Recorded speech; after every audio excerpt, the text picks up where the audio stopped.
শেখ হাসিনার আমলে বিভিন্ন সময় যুদ্ধ বিগ্রহ বা আন্তর্জাতিক অশান্তি লেগেছিল, কিন্তু বাংলাদেশে কখনো পেট্রোল বা অক্টেনের সমস্যা আমরা কখনোই দেখিনি। দিনে দিনে কালে কালে তো আমরা দেখেছি যে অমুক ভাইয়ের লোক তমুক ভাইয়ের লোক আসেই। আমরা দেখেছি যে সরকার একটা কমিটি গঠন করেছে, জ্বালানি তেল সংকট একটা কমিটি গঠন করেছে, যেখানে সরকার দলীয় লোকও আছে, বিরোধী দলের লোকও আছে। কারণ এরা যদি এখন ফাইন্ড আউট করতে পারে যে সমস্যা কি, দেখেন পেট্রোল এবং অকটেন আমার দেশে উৎপাদন হয়। শেখ হাসিনার আমলে বিভিন্ন সময় যুদ্ধ বিগ্রহ বা আন্তর্জাতিক অশান্তি লেগেছিল, কিন্তু বাংলাদেশে কখনো পেট্রোল বা অকটেনের সমস্যা আমরা কখনোই দেখিনি। ভোজ্য তেলের দাম বেশি থাকলেও, তেলের দাম বেশি বাড়লেও আমাদের প্রত্যেকটা ঘরে ঘরে সয়াবিন তেল ছিল, কিন্তু এখন সেটা নাই। যেই পেট্রোল অকটেন আমাদের দেশে উৎপাদন হয় সেটার সংকট কেন দেখা যাবে? একটা পত্রিকায় পড়লাম যে আপনার প্রাইভেট কোম্পানি যারা তেল উৎপাদন করছে সেখান থেকে সরকার তেল কিনছে না, তো এত তেল তারা মজুদের জায়গা পাচ্ছে না, তখন তারা উৎপাদন বন্ধ করে দিয়েছে। এই যে বিভিন্ন রকমের সংকট তৈরি করছে। বিবিসিও কিন্তু একটা নিউজ করেছে যে বাংলাদেশে কিন্তু উৎপাদন করতে পারছে, তাহলে কেন সংকট?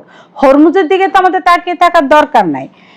আর বিভিন্ন পাম্পের মালিক যারা, তারা তো নিজেদেরকে কি বলবো ফেরেশতা মনে করছে যে জনগণ তাদের কাছে এখন জিম্মি।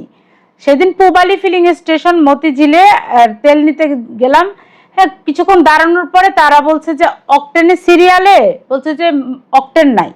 ঠিক আছে, যারা অকটেনের সিরিয়ালে দাঁড়িয়েছিল তারা বলছে ঠিক আছে অকটেন নাই, তাহলে আমাদেরকে পেট্রোলই দিয়েন।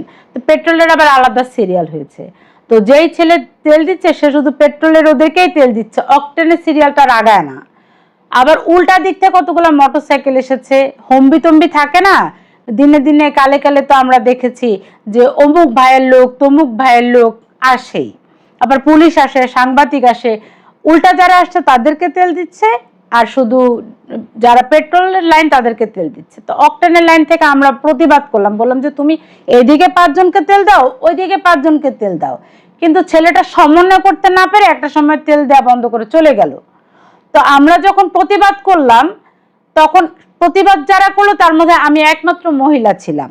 ওই পূবালী ফিলিং স্টেশনের মালিক আবার দাড়িওয়ালা টুপিওয়ালা বয়স্ক লোক, সে আবার চিৎকার দিয়ে উঠলো মহিলা কেন কথা বলে। তাই আমি বললাম যে কি মহিলা পুরুষের তো বিষয় না, বিষয়টা হলো আপনি তেল দেন আমরা চলে যাই, আপনার কর্মচারী কোথায় গেছে তারা ধরে নিয়ে আসছেন, সে কেন তেল দেওয়া বন্ধ করে চলে গেল।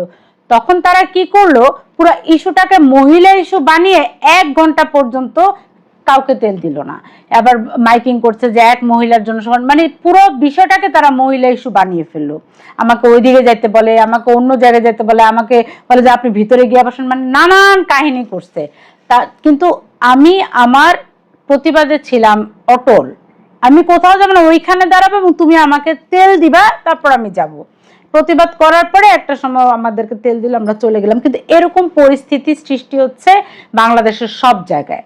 পেট্রোল পাম্পের মালিকরা মনে করছে যে আমরা আসলে তাদের কাছে ধরা, তাদেরকে এখন নমো করতে হবে, তারপর তারা গিয়ে তেল দিবে। এই যে সমস্যা, এই সংকট নিরসনে সরকারেরই আসলে পদক্ষেপ নেওয়া উচিত, তা না হলে তো সমস্যার সমাধান হবে না।